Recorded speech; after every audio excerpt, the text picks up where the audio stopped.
Photo NFL via APIn the NFL. There are no spectrums. There are only polarities. Star or bust. Locker room guy or distraction.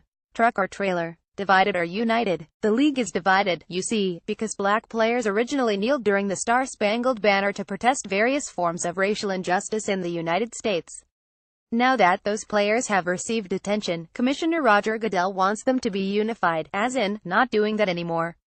So, he has a plan to attempt to preserve the sanctity of players observing the national anthem, a timeless tradition that dates back all the way to 2009. Goodell's memo, via ESPN's Adam Schefter emphasis: "I live in a country that can feel very divided. Sports, and especially the NFL, brings people together and lets them set aside those divisions, at least for a few hours. The current dispute over the national anthem is threatening to erode the unifying power of our game, and is now dividing us, and our players, from many fans across the country.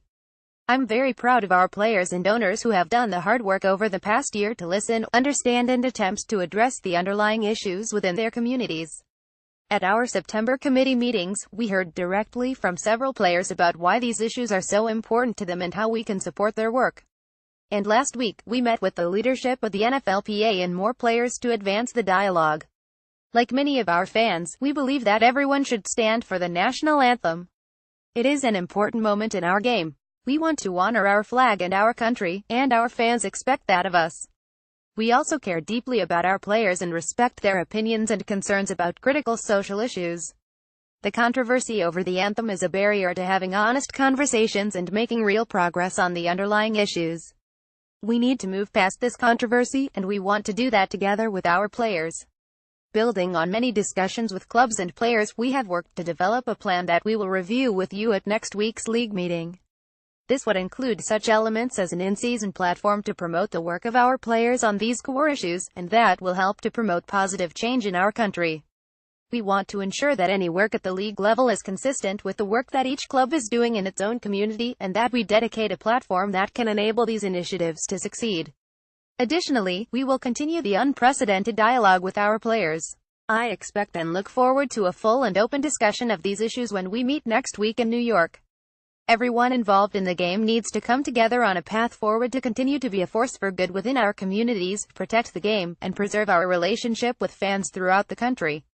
The NFL is at its best when we ourselves are unified. In that spirit, let's resolve that next week we will meet this challenge in a unified and positive way.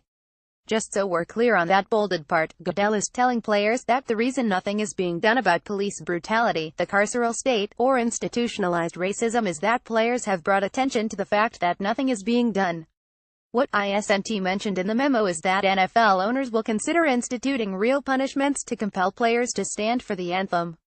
The language in the game operations manual had already changed at some point between 2014 and this season, adding a list of possible punishments for not standing, including loss of draft picks, and removing that the discipline would come from the league office.